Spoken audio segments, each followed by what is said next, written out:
बिहार में विधानसभा चुनाव से पहले हर पार्टी बिहार में महिला वोटरों को लुभाने की कोशिश में लगी हुई है। नमस्कार, मेरा नाम विनीता त्रिपाठी है और आप देख रहे हैं द पैम्फलेट।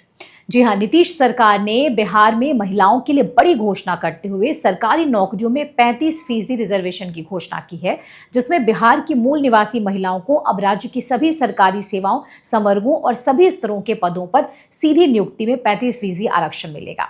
यह आरक्षण सभी प्रकार की सरकारी नौकरियों पर लागू होगा।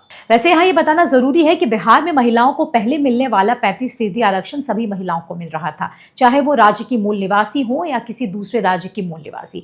लेकिन सरकार ने नए आदेश से ये साफ किया है कि बिहार में सरकारी पदों पर सीधी नियुक्ति में स्थायी निवासी महिलाओं को ही 35% आरक्षण दिया जाएगा। आसान भाषा में कहा जाए तो डोमिसाइल नीति बिहार राज्य की महिलाओं के लिए ही लागू की गई है। हालांकि चुनाव से ठीक पहले नीतीश सरकार द्वारा सरकारी नौकरियों में बिहार की बेटियों को 35% आरक्षण देना वुमेन एम्पावरमेंट का एक बड़ा उदाहरण है, जिससे बिहार की बेटियां और सशक्त बनेंगी। सोशल मीडिया पर भी नीतीश कुमार के इस निर्णय को नारी शक्ति को बढ़ावा देने की दिशा में एक बड़ा कदम माना जा रहा है, जिसके जरिए बिहार की महिलाओं को सशक्त बनाने और उन्हें प्रशासन में अधिक भागीदारी दी जाएगी।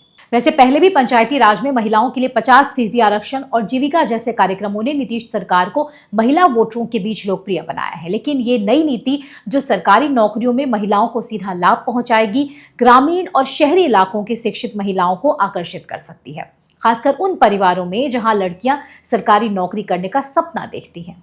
दरअसल बिहार में बेरोजगारी एक प्रमुख मुद्दा रहा है। ऐसे में राज्य सरकार की तरफ से ये आदेश बिहार की उन बेटियों के लिए वो मौका है जिसके लिए कई बार उन्हें बिहार से बाहर दूसरे प्रदेशों में जाना पड़ता है।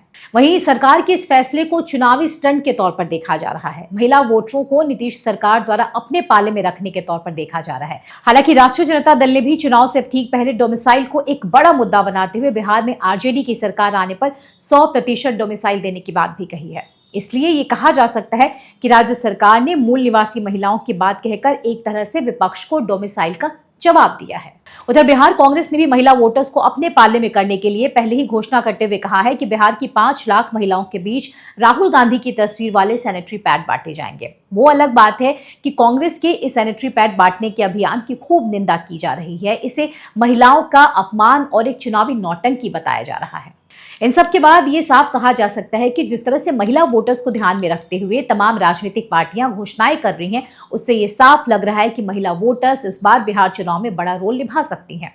वैसे बिहार में महिला वोटरों के लिए नीतीश कुमार ने पहली बार कोई बड़ी घोषणा नहीं की है। इससे पहले 2015 में नीतीश कुमार द्वारा राज्य में शराबबंदी का फैसला महिलाओं को खूब पसंद आया था। नारी सशक्तिकरण की दिशा में मुख्यमंत्री नीतीश कुमार की शराबबंदी को बेहतर पहल माना जाता है। ऐसा भी माना जाता है कि इस फैसले के बाद नीतीश कुमार को महिला वोट्स भी मिले थे। वहीं राजनीतिक पार्टियों द्वारा महिलाओं पर फोकस करने के पीछे पिछले कुछ चुनाव भी बड़े कारण रहे हैं। 2024 के लोकसभा चुनाव में महिलाओं ने पुरुषों की तुलना में कहीं ज्यादा वोट डाले थे। चुनाव आयोग ने खुद इसकी जानकारी दी थी। इसके अलावा दूसरी राजनीतिक पार्टियों के सामने भाजपा का उदाहरण भी है, जहां बीजेपी सरकारों द्वारा शुरू की गई एमपी की लाडली बहन योजना हो या महाराष्ट्र की माझी लाडकी बहन योजना, इन योजनाओं ने महिलाओं के सशक्तिकरण की दिशा में जमीनी स्तर पर काफी प्रभाव डाला है। ऐसे में सभी राजनीतिक दल महिलाओं पर नए नए प्रयोग कर महिला वोट बैंक को साधने की कोशिश कर रहे हैं। हालांकि बिहार में होने वाले 2025 के चुनाव में महिला वोटर्स क्या कमाल दिखाती हैं, महिला वोटर्स कितनी निर्णायक साबित होंगी, ये देखना दिलचस्प होगा।